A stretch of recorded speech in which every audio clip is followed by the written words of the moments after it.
Amina stepped out of her black SUV, her elegant and imposing appearance leaving no doubt that she belonged to another world. His outfit, simple but refined, showed nothing of his status. Perfectly cut beige pants, an impeccable white shirt and smooth leather moccasins, discreet but sophisticated. It was not the appearance that commanded respect, but his silent presence. Nothing screamed millionaire, and yet she was. She stopped for a moment to look at the large showroom before her. The dealership's chrome letters, gleaming in the afternoon sun, proudly displayed the name of a luxury car brand, a symbol of discreet and timeless luxury. The dazzling white facade seemed almost inaccessible, but Amina knew that this moment would be hers. It wasn't so much need that pushed her here, her old vehicle still worked perfectly, but rather this well-deserved desire to reward herself for years of hard work and sacrifice. A symbol of his journey, a reward for all of his silent battles. As she entered the showroom, she was struck by the brilliance of the cars on display. Impeccable bodies, fluid lines, and sumptuous leathers that seemed to sing under the glare of the spotlights. The engines purred softly under the open hoods, like promises of adventure and success. She had seen luxury cars on several occasions, but nothing beat the experience of finding herself, finally, inside this universe where one was no longer a spectator, but an actor. She took a few steps, savoring this moment of calm before the meeting. The place exuded exclusivity. The polished marble floor, the minimally decorated walls, the subdued but omnipresent light, everything seemed designed to remind visitors that they were entering a place reserved for the elite. Then a man finally approached her. Mark, a salesman in his 40s, dark suit, slightly graying hair and a slightly too confident smile. As soon as he saw her, a casual smile appeared on his lips, but he quickly froze, his expression transforming into a sort of contempt hidden behind a facade of politeness. He didn't know her yet, but she knew exactly what was going to happen. "Madam, can I help you?" he said, his tone laced with condescension, as if he were speaking to someone whose seriousness he doubted. Amina, calm and controlled, returned a courteous smile. She wasn't surprised. She had been through situations far more uncomfortable than this, and had always come out unscathed. "Yes, I'm looking for a new vehicle. I spotted one model in particular, the Lux V8 Limited Edition," she says without letting herself be destabilized. Mark raised an eyebrow, clearly amused by the audacity of the request. He exchanged a mocking glance with a colleague, as if he was already sure he was making fun of her. "Ah, the luxury V8. You know, ma'am, it's a very exclusive model. You need a certain financial stability for this kind of purchase," he added in an almost didactic tone, as if she wasn't aware of it. Amina didn't flinch. She knew very well that this was an attempt at subtle devaluation, a way of confining her to her role as a potential but not serious buyer. "I know about it. That's why I'm here," she replied calmly, her eyes never leaving the seller. Mark, visibly disturbed by the quiet confidence she exuded, continued his game of seduction, his voice becoming slightly more urgent. "Maybe we could start with a more affordable model? We have a great promotion on our compact range. Very reliable, economical, ideal for someone looking to make a good investment without making too much commitment."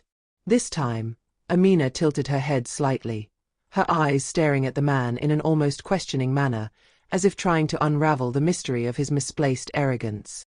He didn't suspect anything, of course. He was still too stuck in his stereotype. "No, I want the luxury V8. In black. With the red leather interior," she said without a shadow of a doubt. Mark let out an exaggerated sigh, as if the task before him was a real chore. He rolled his eyes before motioning for her to follow him, his steps dragging. Very good, very good. But you know, this kind of model is not just a car. It's an investment. There are taxes, maintenance. It's not like buying a used car. You understand, don't you?" Amina, while listening with impeccable patience, let her eyes rest on the man, analyzing every word he spoke. She knew in advance what he was going to say. She knew this speech by heart. These men tended to underestimate women like her.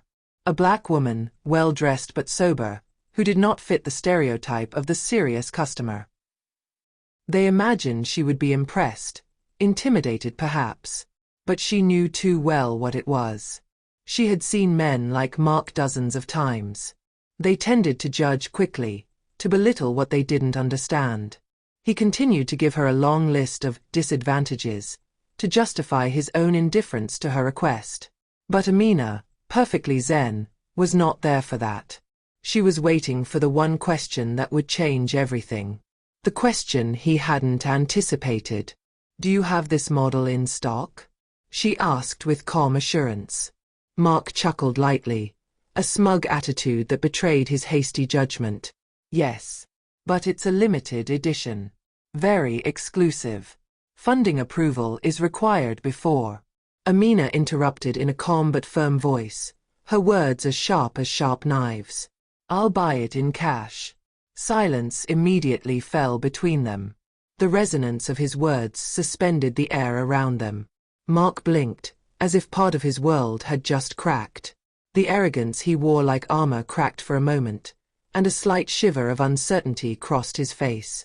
"Pardon," he repeated, as if he hadn't heard correctly, his gaze intensifying on her.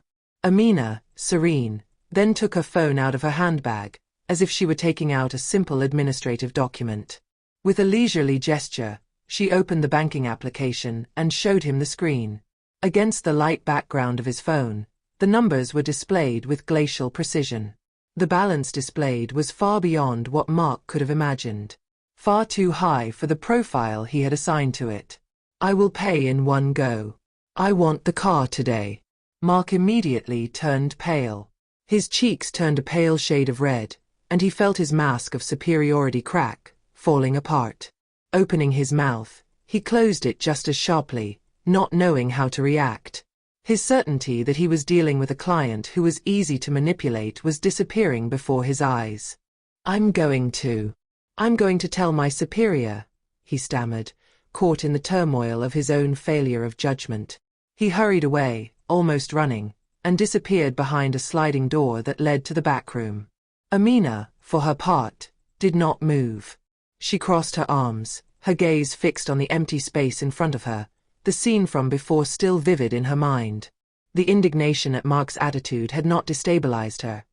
On the contrary, it reinforced his belief that change would only come when those like him faced the reality of what they did not understand. Moments later, an older man, dressed in a crisp navy suit, entered the showroom, his walk hurried. When he saw Amina, his face immediately transformed. There was no longer a trace of the arrogance and confidence that Mark or other salespeople had displayed. A sincere and respectful smile stretched across his lips, and he rushed towards her. "Madame Diallo, what an honor," he said, almost eagerly, holding out his hand. Mark, still right behind him, had not realized the situation before his superior turned to him. Hearing the name Madame Diallo, he froze, his face turning pale in a split second. He had made a monumental error, the error of having judged someone on criteria that he believed to be universal. You know her," he stammered, his wild gaze searching for an answer that didn't come. The director looked at him with a mixture of indignation and disgust, and in a sharp tone he responded, his gaze fixed on Amina with obvious respect. "Of course I know her. Madame Diallo is a VIP customer and one of the shareholders of our automobile group." Mark froze in place, his entire body numbed by the revelation. He had no idea what he had just done. This woman, whom he had so easily underestimated, was much more than he imagined. And he had just treated her like an object among others, a simple consumer. The shock of the discovery flashed across his face like lightning. The director, now turning entirely towards Amina, resumed his respectful attitude. "I am sincerely sorry for this unacceptable reception, madam. We will immediately prepare your vehicle, with preferential treatment, of course." Amina nodded gently, a subtle smile floating on her lips. She didn't need more. She had experienced this kind of situation far too often to be moved by it. She knew that, despite the formal apology and the promises, This humiliation would be etched in Mark's mind for a long time. It's not the first time I've encountered this kind of attitude, you know. And it won't be the last. But what I can guarantee is that this will be the last time it happens here, she replied calmly, but firmly. The implication was as clear as a blade. The director swallowed, looking from Mark to Amina, before turning with calculated coldness towards the salesman. The scene that followed was nothing more than an epilogue that Mark would have preferred never to witness. You can go get your things, Mark. You are fired. Mark tried to protest, to open his mouth to defend himself, but a single look from Amina silenced him. He felt like a kid caught at fault, his arrogance crushed by an invisible force. His shoulders sagged under the weight of humiliation, and he lowered his head, unable to even meet the headmaster's gaze. All the prestige he thought he possessed had just collapsed in an instant. Amina remained calm and implacable.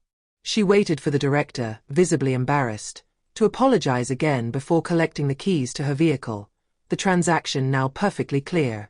Then, without another word, she turned on her heel and headed towards her new car, her new racing car, a work of mechanical art that would just beg to transport her to a world where she no longer had to prove anything. From the shadows, Mark watched, broken, as Amina left the showroom under a clearer sky, her footsteps echoing like an irrefutable lesson. That day, the car was just a detail. The real symbol was her silent victory over a system that believed it could define her.